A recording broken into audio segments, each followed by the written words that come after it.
Assalamualaikum warahmatullahi wabarakatuh. Terima kasih kepada para ibu-ibu kader sudah datang pada hari ini untuk melaksanakan kegiatan Lokmin bulanan di Puskesmas Kelapa bersama Kepala Puskesmas dan pengelola program di Puskesmas Kelapa. Terima kasih. Assalamualaikum warahmatullahi wabarakatuh. Selamat pagi ibu-ibu. Yang saya hormati ibu kader yang hadir di ruangan ini. Alhamdulillah, puji syukur kita panjatkan kepada Allah Subhanahu wa taala, yang mana Allah telah memberikan kita nikmat, tentunya terutama nikmat kesehatan dan kesempatan, sehingga kita bisa berkumpul di tempat ini dalam rangka Lokmin ya, dengan kader dan Posbindu ya. Selawat dan salam kita semua kader kecamatan ini nggak muat juga ya. Ucapan terima kasih kami kepada ibu-ibu semua yang telah menyempatkan hadir di ruangan ini. Artinya ibu-ibu sudah punya niat untuk membantu puskesmas dalam menjalankan program-programnya di desa. Allah, niat baik kita ini akan dicatat oleh Allah Subhanahu wa taala, dicatat oleh malaikat, sehingga kita bisa memang kali ini kami mengundang ibu-ibu kader ya dalam kegiatan Lokmin kami. Karena apa? Dalam hal pencapaian memang kami ini dengan wilayah yang cukup besar ya, ada 13 desa dan 1 kelurahan, tentunya tanpa ada bantuan dari para kader seluruh di kecamatan ini, tidak mungkin capaian program itu akan tercapai semuanya. Karena memang secara SPM itu harus 100%, baik Posyandu, Posbindu gitu ya. Oleh karena itu saya yakin semua para kader ini sudah bekerja dengan maksimal ya. Petugas kami juga sudah bekerja dengan maksimal untuk mencapai target tersebut. Tetapi terkadang contohnya seperti Posbindu ya, itu mungkin banyak orang yang tidak mau dilakukan pemeriksaan ya. Sudah kita datangi, terkadang kita juga ditolak, macam menjual gak laku. Dia datang ke rumah, sudah kita tawarkan untuk melakukan pemeriksaan. Itu padahal minimal 1 kali dalam 1 tahun melakukan pemeriksaan, tetapi mereka tidak mau untuk dilakukan pemeriksaan. Ini memang tugas kita, PR kita juga, agar semua masyarakat kita ini bisa terperiksa gitu ya. Jangan sampai nanti sudah parah begitu ya, tensinya tinggi, sudah menimbul udah stroke gitu ya, udah DM, baru berobat ke puskesmas. Jangan sampai seperti itu ya. Karena dengan adanya kegiatan itu, maka bisa tahu kalau masyarakat kita ini dalam rank yang normal atau tidak. Kalau memang ranknya sudah agak naik begitu ya, angkanya sudah agak meningkat begitu kan, artinya ini bisa menjadi titik waspada untuk kita kepada yang bersangkutan. Sehingga kita bisa menganjurkan untuk melakukan pemeriksaan secara berkala, baik di puskesdes ataupun puskesmas. Sehingga dengan adanya pemeriksaan tersebut bisa tahu dan akhirnya bisa dilakukan pengobatan. Jangan sampai kita nggak tahu dengan keadaan badan kita sendiri ya. Tahu-tahu nanti DM-nya sudah 500 ya, tahu-tahu bisa menyebabkan kebutaan ya, bisa juga menyebabkan organ-organ yang lain itu mengalami kerusakan. Oleh karena itu program ini cukup membantu masyarakat kita, tujuannya yaitu untuk pemeriksaan secara dini kepada masyarakat kita, sehingga bisa mengambil sikap untuk tindakan lanjutannya seperti apa ya. Kemudian ibu-ibu semua juga Posyandu, kemarin juga kami turun ke lapangan, juga ada beberapa desa itu masih kecil capaian Posyandunya ya. Ini juga saya sampaikan kepada ibu-ibu semua dan pengelola program kita, agar yang tidak Posyandu ini benar-benar bisa kita data dan bisa kita lakukan pendekatan agar mereka ini mau untuk dilakukan penimbangan Posyandu. Dan pun untuk imunisasinya saya harap ini bisa tercapai ya. Jangan sampai ada masyarakat yang tidak mau diimunisasi karena sakit ya, karena demam. Karena memang imunisasi, ikutan dari kegiatan imunisasi itu yaitu demam, itu hal yang biasa. Itu hal yang biasa, dengan dilakukan tanpa diobat pun dia akan sembuh sendiri ya. Tapi biasanya kita juga menyiapkan parastamol ya. Masih ya disiapkan parastamol ya. Ya, disiapkan parastamol, lakukan diberikan kepada bayi untuk diberikan parastamol tersebut. Tetapi saran saya ketika dia demam, tidak demam itu jangan dikasih ya. Kalaupun demam aja dikasih. Tapi kalau ibu-ibu orang tua daripada bayi ini tahu ilmunya, sebenarnya tanpa dikasih obat pun dia akan turun.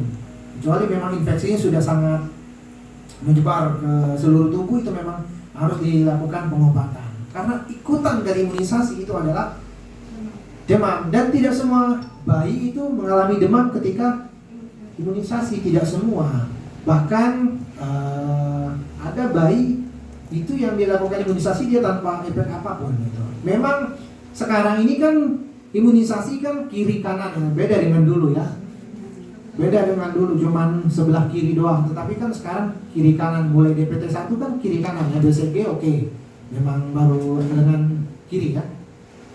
Nah, kalau sudah DPT 1, DPT 2, DPT 3 memang sudah kiri kanan, belum lagi nanti dia 9 bulan terus 1,5 tahun gitu kan, kemudian 2 tahun. Tapi yang kiri kanan itu di 1, DPT 1, 2, dan 3. Ini memang terkadang orang tua banyak yang komplain, kenapa harus kiri kanan, kenapa nggak satu-satu gitu ya. Terkadang petugas juga yang menjadi tujuan kemarahan orang tua ya. Tapi nggak apa-apa, karena memang itu sah-sah saja mereka bertanya kenapa harus kiri kanan, dan kita harus menjelaskan. Sebagai kader juga harus menjelaskan bahwa memang ini sudah program pemerintah, dan dan pun ini program yang sudah dibuat pemerintah ini kan bukan program yang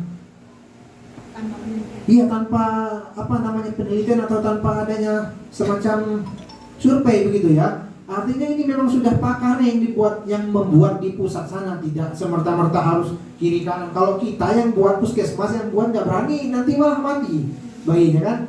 Ini memang sudah pakar yang buat dari pusat sana, artinya memang seharusnya begitu. Ya, artinya tidak usah diragukan lagi, efeknya juga tidak akan berdampak yang sangat fatal kepada bayi. Paling itu demam. Kalau yang menyebabkan demam kalau nggak salah dia hanya lebih ke DPT-nya. Kalau yang PCP-nya nggak begitu ya. Ya, ke DPT-nya. Setahu saya begitu, Bu. Jadi ini perlu juga disampaikan ya kepada orang tua ataupun kepada semua yang hadir di Posyandu. Memang beberapa tahun ini untuk capaian imunisasi ini cukup baik ya. Hanya menjadi catatan kita yaitu di Posbindu aja ini kita harus bekerja keras dan memutar-otak gimana caranya capaian dari Posbindu kita ini bisa capaiannya bisa mencapai target yang sudah ditentukan oleh pemerintah pusat. Kemudian ibu-ibu perlu saya sampaikan, ini juga ada dari Pangkal Beras, dari Tugang ada tidak? Ada ya, dari Tugang juga ada, dari Pangkal Beras ada. Ini dari mana aja nih? Desa mana? Oh, semua. Ya baik, menjadi perhatian kita bahwa demam berdarah sekarang ini menjadi perhatian kita bersama, karena di tahun kemarin kasus demam berdarah ini cukup tinggi. Ada yang dari Sinarsari? Mana kader Sinarsari? Nah, kader Sinarsari ini tahun kemarin cukup viral ya desanya, karena apa? Ada kematian 1 di RT 6.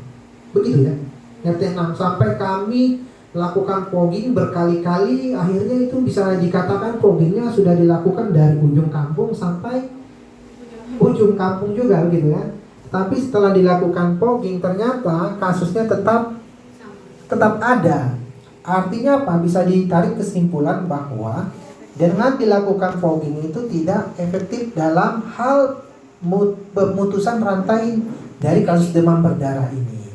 Ini tugas kita juga, tugas ibu bidan yang ada di desa, tugas tenaga kesehatan yang turun, setiap tenaga kesehatan yang turun ke desa itu juga tugas mereka menyampaikan kepada masyarakat bahwa apa ibu, bisa ditarik kesimpulan dari cerita desa Sinarsari itu, cara yang tepat memutus mata rantai dari kasus demam berdarah yaitu dengan 3M+. Karena waktu itu setelah dilakukan fogging tapi tidak juga hilang kasusnya, akhirnya kita melakukan kayak apa ya, setiap rumah harus melakukan 3M+ waktu itu, dan juga per RT juga melibatkan ya dari kecamatan dan dari polsek juga. Akhirnya apa, kasusnya turun. Ini bisa ditarik kesimpulan bahwa dengan 3M+, bisa memutus mata rantai dari kasus demam berdarah. Ya. Jadi minta tolong ibu-ibu semua bisa disampaikan kepada semua lapisan masyarakat. Kami juga kemarin sudah turun MMD, sudah dibuat kesepakatan rata-rata setiap desa itu harus melakukan Jumat bersih, ya. Jumat bersih. Jumat bersih yang dimaksud adalah tidak hanya membersihkan selokan-selokan, tidak hanya membersihkan nebang-nebang kotoran-kotoran kayu-kayu yang sudah tinggi, tidak seperti itu. Tetapi yang dimaksud dari kami itu yaitu melakukan 3M+ tadi. Jadi harapannya semua orang, setiap rumah itu bertanggung jawab dengan rumahnya sendiri melakukan 3M+. Jadi air yang ada di rumah, di bak mandi itu harus dikuras dan disikat, jangan cuma dikuras doang, ya. Ada yang dari kelapa kadernya? Ada? RT sebelah sana ada, RT 11. RT 11 ya. Waktu itu ada kasus di RT 11, kita langsung turun juga. Kebetulan saya juga turun ke sana. Kita lakukan pemeriksaan setiap rumah dan membawa abade waktu itu. Ternyata ada satu rumah di RT 11 itu penuh dengan jentik. Mungkin itu ratusan ribu jentik, ya. Sangat jorok sekali rumahnya. Nguras bak mandi seminggu sekali. Kemarin sudah sepakat di waktu MMD di desa. Semoga ini bisa dijalankan. Siapa yang bertanggung jawab? Kepala keluarga. Kalau kepala keluarganya ogah-ogahan, ada istrinya di situ, ada anaknya di situ. Jadi satu aja orang yang bertanggung jawab untuk menguras bak mandi, membuang tempat penampungan air yang artinya di luar rumah itu penuh dengan tempat penampungan air yang ada jentiknya, itu dibuang airnya. Kemudian kalau ada botol bolesa atau air itu dibuang air, jangan sampai tergenang begitu. Kemudian satu lagi ban itu sudah pasti bisa menampung air dan bisa dipastikan ada jentik Aedes aegypti di sana. Kan di dalam itu kan ban, atau di dalam itu ada air, ibu. Jadi jangan sampai ada ban bekas. Nggak ada guna juga kan, ban itu kan sudah bekas, nggak ada gunanya kan. Tinggal dibakar aja atau dibuang begitu, atau dikubur begitu kan. Dibakar itu paling bagus saya pikir. Iya.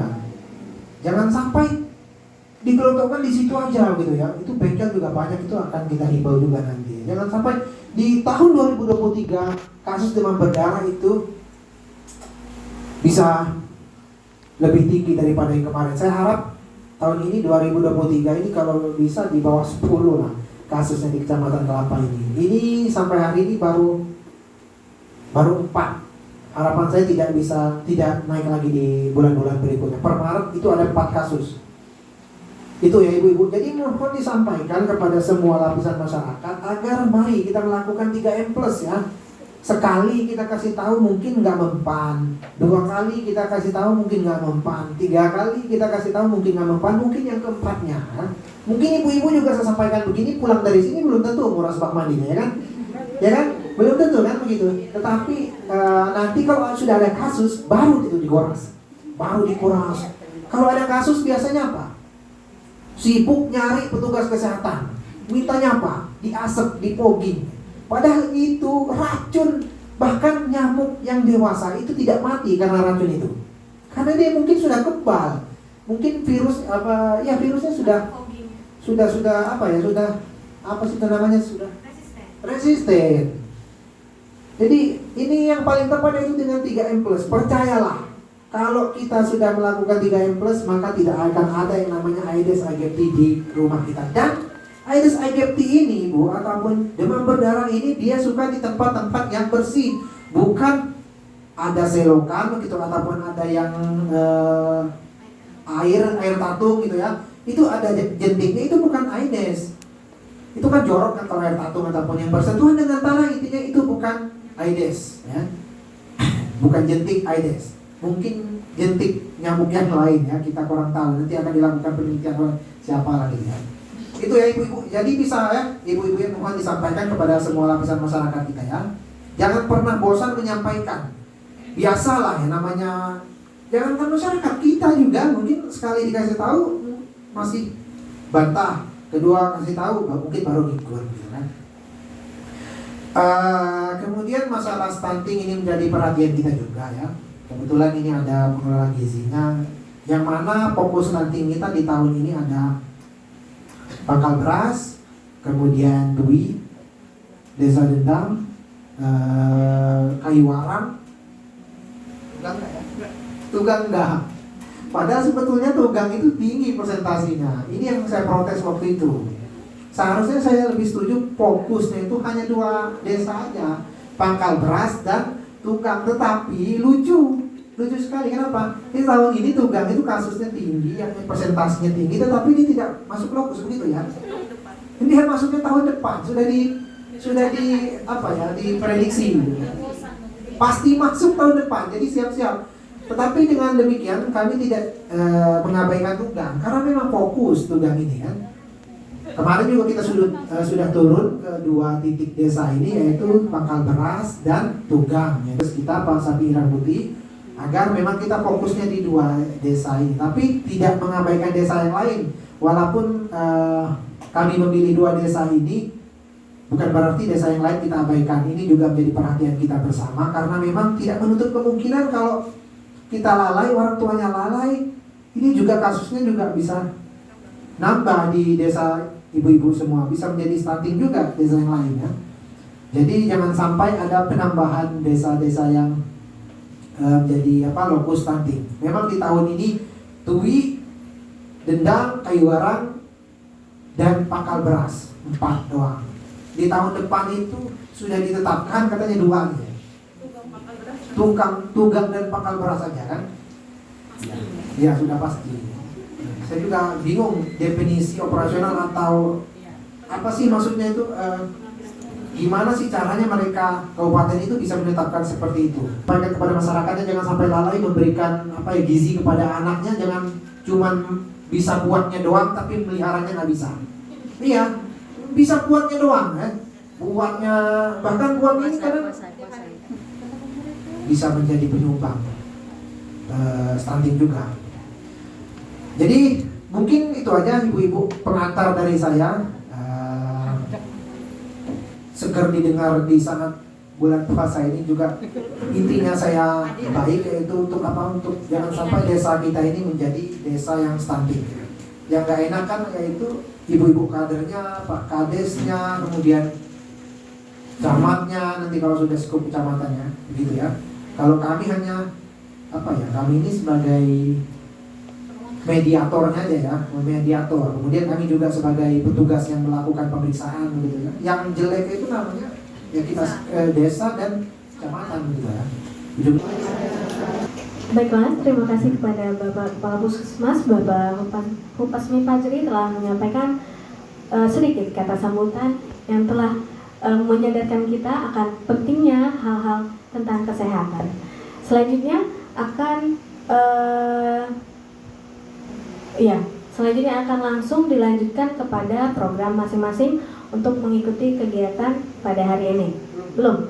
Oh, ada arahan dulu bentar ya ibu-ibu ya. Jangan langsung saja ternyata.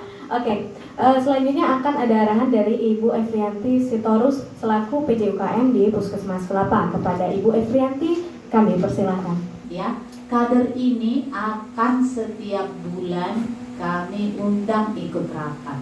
Artinya apa, ibu-ibu? Kalian kader adalah bagian dari kami.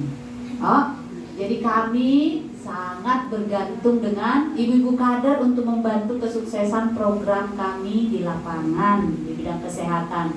Jadi yang hadir hari ini, terutama kader Posyandu atau Posbindu, bulan depan jangan lagi yang ini datang. Oke? Temannya yang lain yang datang, kan ada 5 orang kader Posyandu. Digilir, jadi semua harus paham, semua harus mendengar informasi supaya semuanya berkembang mengerti tugasnya di lapangan. Nanti refreshing kader. Inilah kesempatan kami ngebimbing ibu-ibu kader dalam melaksanakan tugasnya di lapangan. Jadi lebih sering, hampir tiap bulan ada yang diajari, ada yang dibina. Nah, untuk hari ini arahan yang pertama untuk kader Posyandu akan dilatih cara menggunakan alat ukur yang baru. Sudah dapat kan? Nah, udah ngerti cara makainya? Sedikit-sedikit. Nah, hari ini ada Ibu Tri Rezeki, Bu Tui, biasa manggil, sama Bu Rika, Bu Mis ada di sini yang akan mengajari ibu-ibu kader Posyandu. Tapi nanti tolong bergilir.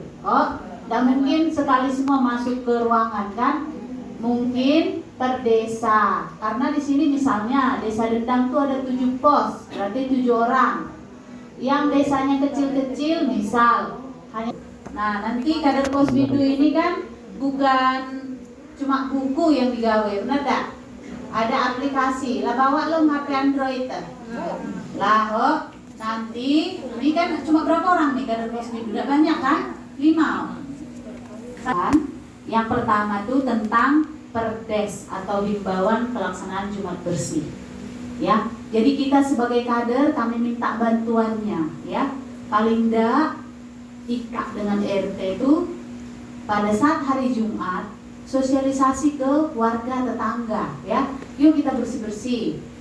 Bersihnya itu bukan bersih selokan bae, tapi menguras bak mandi di dalam rumah, melihat di sekitar rumah ada enggak sarang nyamuk kok. Yang kedua, kelompok Asmantoga ini terkait kader Posbindu dan lansia. Tolong nanti diingatkan desa kasih data penderita hipertensi yang dibentuk kelompok Asmantoga. Ada yang ingat apa ini Asmantoga? Kader Kacung? Apa Asmantoga? Asuhan? Kader Kacung? Ibu apa Asmantoga, Bu? Tapi ini kita khususkan untuk penderita hipertensi dan penderita diabetes. Jadi tolong nanti segera disampaikan datanya ke desa supaya dibentuk kelompok. Jangan berlama-lama, di awal nih lah. Jadi ada kesempatan untuk pembinaan dan mengajari cara membuat jamu penurun darah tinggi dan jamu penurun diabetes, gitu ya. Diingatkan, saling mengingatkan kita. Ini akan 3 himbauan atau edaran tentang pemeriksaan kesehatan usia produktif karena masih banyak desa yang rendah capaiannya. Ini hampir semua desa, cuma desa Teping yang sudah 100%, lainnya masih rendah. Kemudian dukungan dari tokoh agama, pengurus masjid untuk sosialisasi pelaksanaan Posyandu atau Posbindu di semua desa. Jadi kader bidan desa berkoordinasi dengan pengurus masjid supaya disiarkan lewat toa masjid pelaksanaan Posyandu, Posbindu. Ini kemarin sudah disepakati. Jadi kalian kader ingatkan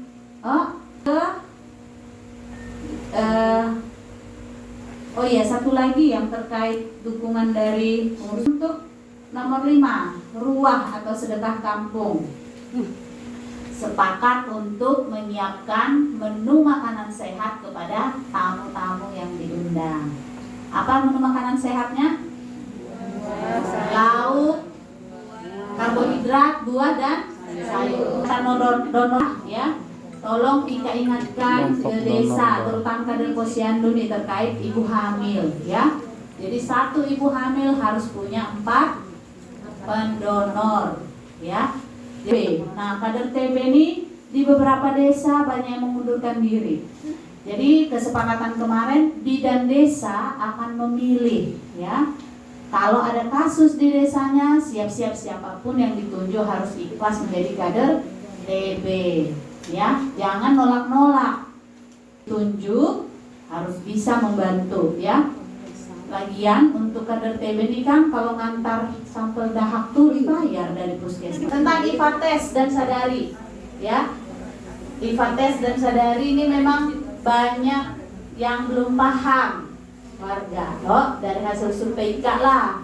Itu saja dari saya. Untuk berikutnya silahkan dibagi nanti soleha ya.